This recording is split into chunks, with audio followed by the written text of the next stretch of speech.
금리 인하 기대감은 꺼진 지 오래됐다. 금리 인하 없다고 그게 유동성 장세를 망가뜨리진 않는다. 다만 이제부터 견인할 유동성 장세의 장치는 금리가 아니라 부채가 된다. 그러니까 돈의 가치가 더 떨어지고 있는 것이고요. 재정 건전성은 흔들릴 것이고요. 세계적으로 돈의 가치가 떨어지고 있는 국면인데 유독 우리나라의 돈의 가치는 더 떨어지고 있는 국면. 이렇게 보니까 돈을 뭐 저축이나 현금으로 갖고 있기보다는 자산의 형태로 갖고 있는 것이 여러분께 좀 유리한 그런 입장이지 않을까.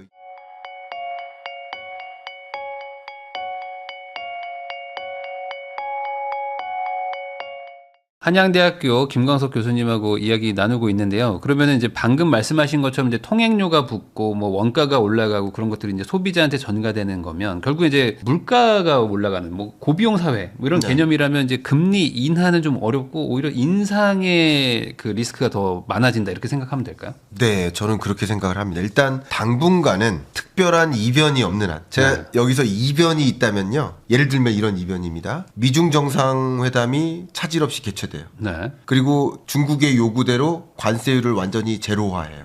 그리고 미국은 중국산 생필품을 대거 사와요. 반대급부로 중국의 요구를 미국의 요구를 중국도 들어주겠죠. 네. 물밑에서 고위급이 아니고요. 국장급 이하에서의 협상 과정에서 소위 미국 국채 좀 사주세요. 서류화되진 않습니다. 이거 물밑에서 그런 종류의 작업이 이루어집니다. 뭐 그런 일들은 있을 수 있어요. 그러면 이렇게 되면 제가 계속 말씀드린 게 물가가 아니라 물가 상승률이라고 보시는 게 더 이해가 쉬운데 물가 상승률의 개념은 이게 볼펜이 있는데 중국산 볼펜이 안 들어왔어요. 그럼 볼펜 가격이 비쌌어요. 25년에. 근데 26년 예를 들어 5월, 6월부터는 중국산 생필품이 들어와요. 그러면 볼펜 가격이 평균적으로 어떻게 될까요? 뭐 내려가겠죠. 전년 동월 대비 급락하는 겁니다. 그러니까 이런 종류의 이변, 관세율도 떨어지고 중국산 생필품이 대거 들어오고 이게 정상회담의 목적이라고 볼 수 있어요. 미국 측의 요구. 이런 이변이 없는 한 기본적으로 중동전쟁의 영향만을 가정해 본다면 고비용 사회로 안착하게 되는 거죠. 앞부분에서 그 부분은 이렇게 상세하게 설명드렸고요. 그리고 기존의 원유를 다른 나라에서 수급받는다. 그리고 기존의 원자재를 다른 나라로부터 다변화한다. 이것 자체가 고비용을 채택하는 과정이에요. 단순히 국제 유가 상승, 그것으로 인해서 나프타 쇼크가 이뤄지고 우리 주변에 있는 모든 것, 지금 페인트 가격도 오르고요. 그러니까요. 창호 가격도 오르고 건설 단가가 올라요.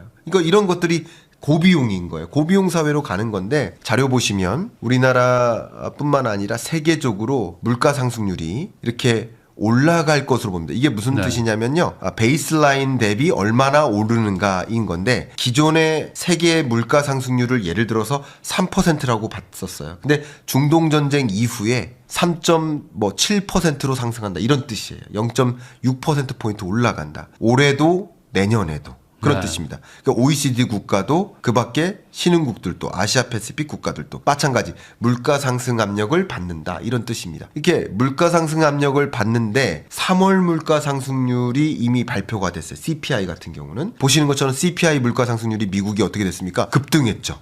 2월과 3월은 완전히 다르죠.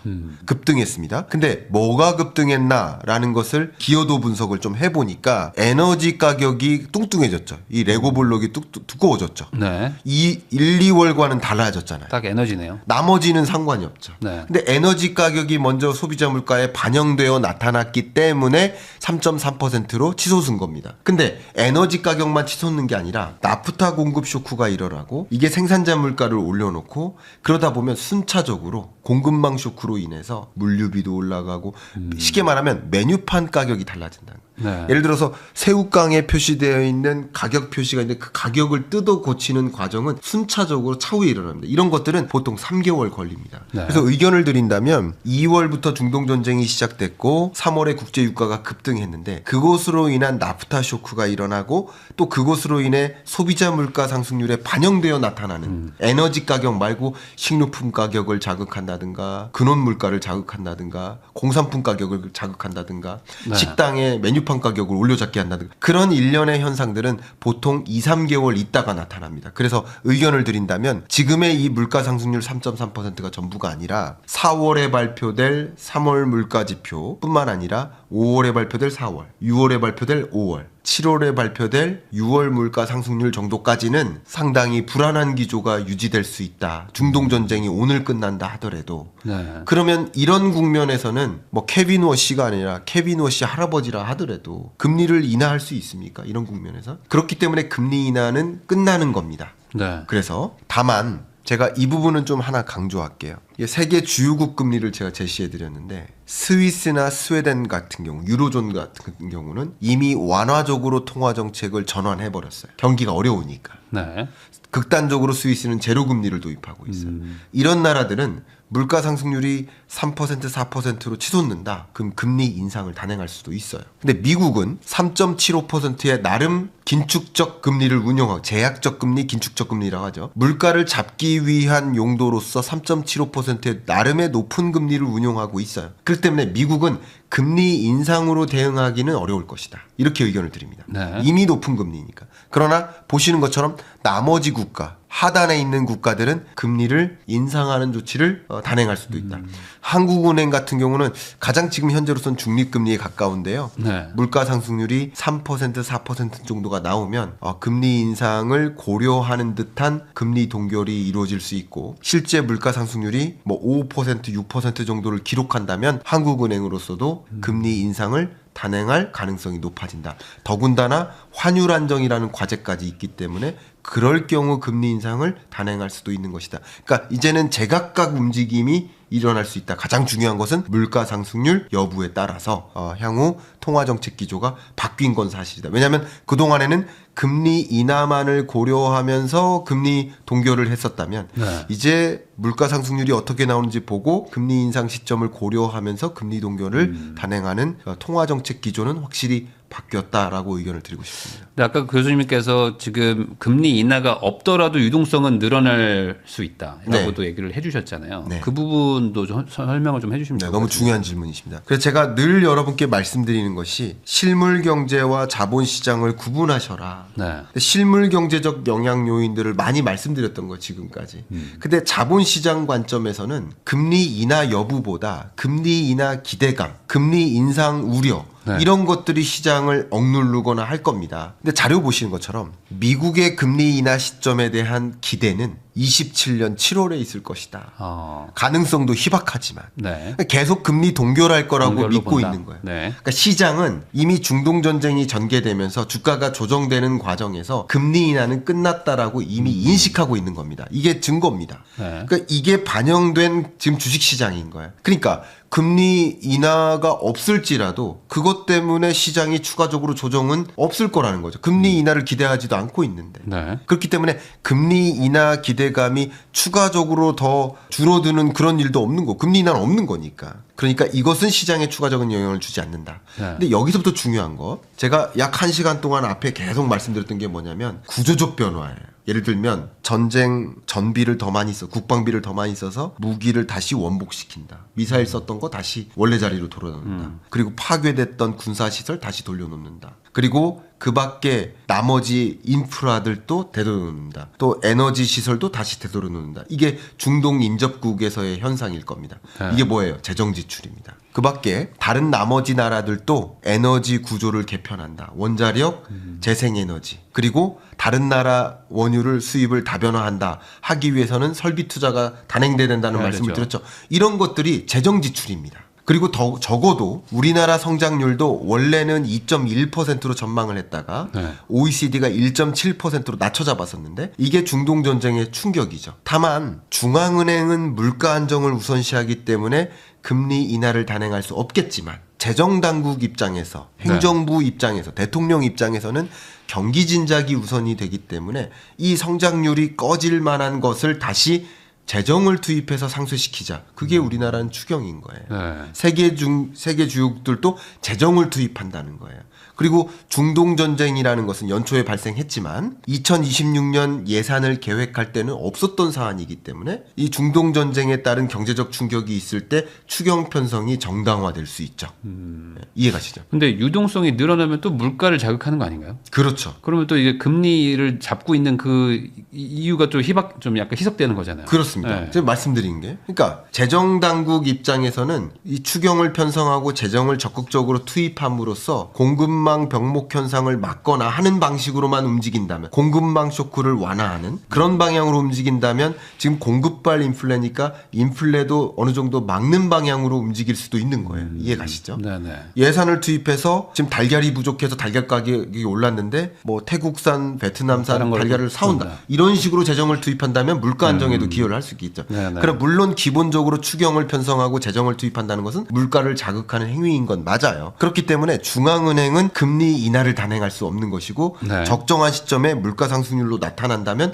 금리 인상을 단행해요. 그러니까 이게 재정당국은 경기를 진작하고, 그러니까 공급발 쇼크로 인한 인플레이션이 나타날 때는 이런 식으로 정책을 가동합니다. 네. 그래서 재정당국은 추경을 편성하든 재정을 투입하고, 통화당국은 금리를 인상하거나 금리 인하를 이제 끝내는 방향으로 움직이는 이런 식으로. 그래서 중물가 중금리 시대가 오는 거예요. 네. 소위 고비용 시대가 오고 중물가를 받아들여야만 하고 나름의 고금리가 계속 지속되는 중금리 시대가 오는 거예요. 그렇게 의견을 드려보고요. 그런 관점에서 유동성 장세는 끝났냐라는 질문에 대해서 답변을 드려요. 자본시장, 네. 주식시장 관점에서만 말씀드린다면 기본적으로 금리 인하 기대감은 꺼진 지 오래됐다. 그리고 그것이 금리 인하 없다고 그게 유동성 장세를 망가뜨리진 않는다. 다만 이제부터 견인할 유동성 장세의 장치는 금리가 아니라 부채가 된다. IMF가 진단하기를 세계적으로 부채가 늘어날 것으로 진단합니다. 이게 무슨 뜻이냐면 부채 규모를 축소할 재정 건전성을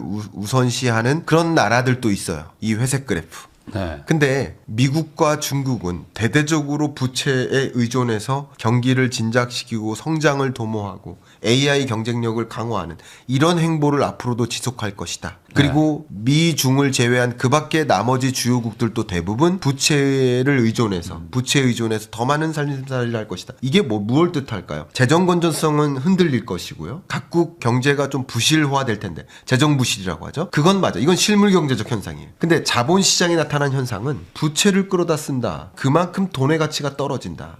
돈의 가치가 떨어지고 유동성 장세로 몰릴 것이다. 그래서 두 팔로 저는 비유를 해요. 유동성 장세를 만들 그 주역이 왼팔, 금리 인하나 뭐 양적 완화나 유동성 강화, 이건 통화량 증가 효과죠. 근데 통화량을 제외한 나머지 부분이 유동성을 투입하는 것이 재정이거든요. 그러니까 재정, 부채의 시대가 온다라고 말씀을 드리는 거예요. 이런 것들이 바로 효과인 것이고요. 마지막 자료를 보시면 세계 주요국들이 GDP 대비 부채, 정부 부채 의존도가 더 늘어날 것으로 판단을 하는데, 특히 유독 이 이머징 네.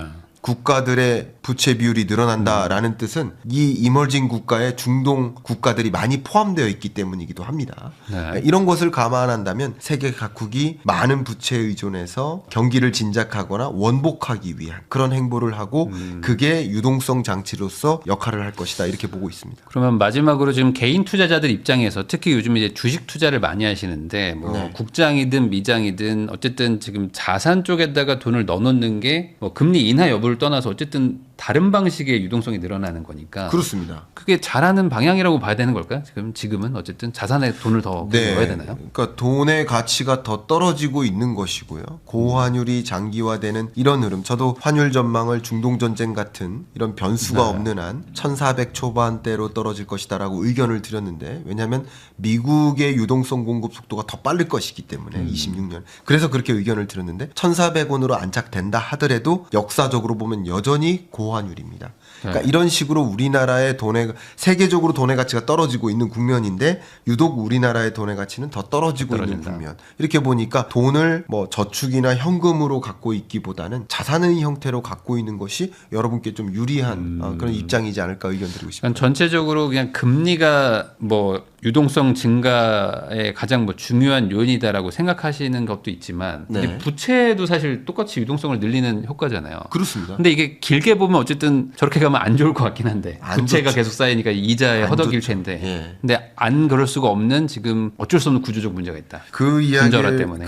그 이야기를 시작하면 제가 표정이 더 어두워질 것 같은데 자꾸 부채에 네. 의존하거나 이러면 안 됩니다. 우리 재정 중독에 걸립니다. 프랑스랑 비슷한 사태가 옵니다. 네. 계속 재정 중독에 걸리고 우리나라 8년 연속 우리 재정 적자예요. 네. 세입이 세출보다 적어요. 근데 그 와중에 계속 재정을 투입한다. 이런 것은 미래로 갈수록 우리 재정 건전성을 강화할 만한 동력이 사라져요. 네.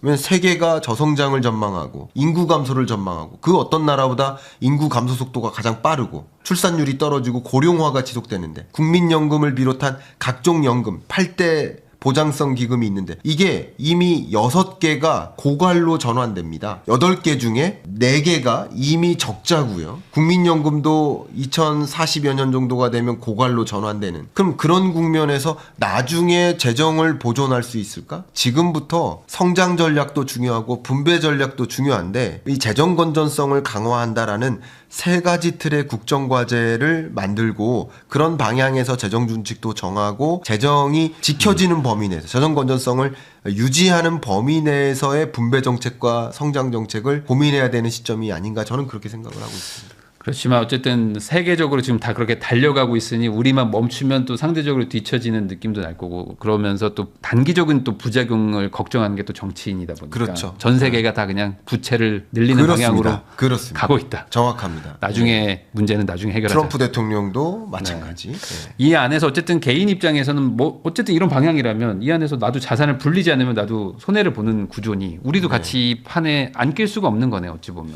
자산 투자라는 그러니까 거예요. 지금 말씀드렸던 것은 이제 정부 부채인 거고요. 네. 그렇기 때문에 그 나라가 뭐 흔들린다 이런 것이 아니라 재정 부실이 심화되는 거예요. 이것은 또 다른 부담으로 안착될 겁니다.